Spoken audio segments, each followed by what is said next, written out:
Seorang advokat hak-hak hewan melakukan penyelidikan di sebuah kedai makan. Ternyata, tempat tersebut menjual daging anjing. Berikut hasil penyelidikannya. Akhir-akhir ini, banyak video yang menunjukkan puluhan anjing diangkut dalam truk.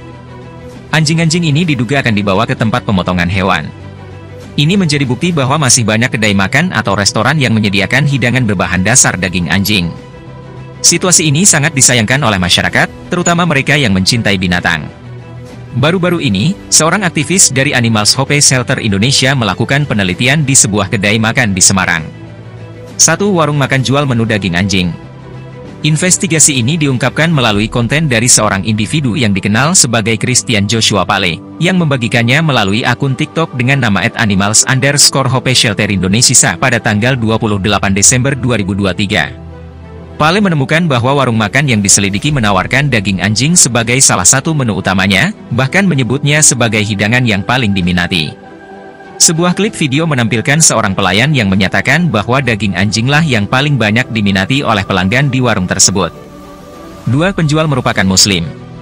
Dalam rekaman video, terlihat bahwa daging anjing telah diolah menjadi hidangan dengan memberikan bumbu kecoklatan dan ditempatkan dalam sebuah wadah baskom. Kejutan yang lebih besar datang ketika diketahui bahwa beberapa pelayan di lokasi tersebut ternyata beragama Muslim. Bahkan, mereka mengakui secara terbuka bahwa mereka juga mengonsumsi daging anjing yang dijual di tempat tersebut. Mendengar pengakuan tersebut, aktivis tersebut terkejut. "Saya makan juga gak apa-apa, yang penting gak muntah," tutur pelayan di sana. 3. Menjual menu ekstrim lainnya. Selain menyajikan hidangan dari daging anjing, warung tersebut ternyata juga menawarkan berbagai hidangan eksotis lainnya. Mulai dari daging ular hingga daging biawak. Keberadaan hidangan dari daging biawak menimbulkan kekecewaan bagi seorang aktivis, karena menurutnya, biawak memiliki peran penting dalam menjaga keseimbangan ekosistem.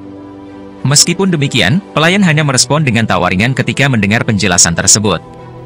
"Kok tega sih bu, Muslim jualan daging anjing, ikut makan lagi," tulis netizen. "Yang istighfar malah masnya, emang bener-bener dunia sekarang. Kayak gak ada makanan enak lainnya aja sih," tulis netizen lainnya. Dalam penutup video ini, kita menyaksikan keberanian seorang advokat hak-hak hewan, Christian Joshua Pale, yang telah mengungkap keberadaan warung makan di Semarang yang menjual daging anjing sebagai salah satu menu utamanya. Melalui kontennya di TikTok, Pale memberikan bukti langsung dari penyelidikannya, menunjukkan pelayan yang dengan bangga menyatakan bahwa daging anjing adalah hidangan yang paling diminati oleh pelanggan. Tidak hanya itu, kejutan lain muncul ketika diketahui bahwa penjual dan beberapa pelayan di warung tersebut adalah orang-orang Muslim yang secara terbuka mengakui mengonsumsi daging anjing. Pengakuan ini memunculkan reaksi terkejut dari aktivis Animals Hope Shelter Indonesia. Selain menu kontroversial dari daging anjing, warung ini juga menawarkan hidangan eksotis lainnya, termasuk daging ular dan biawak. Keberadaan hidangan dari daging biawak menimbulkan kekecewaan, terutama dari sudut pandang ekologi, namun pelayan hanya merespon dengan tawaringan. Reaksi netizen terhadap temuan ini mencerminkan perasaan campur aduk, mulai dari kekecewaan terhadap penjualan daging anjing oleh seorang Muslim hingga komentar-komentar skeptis terkait keberlanjutan praktik tersebut.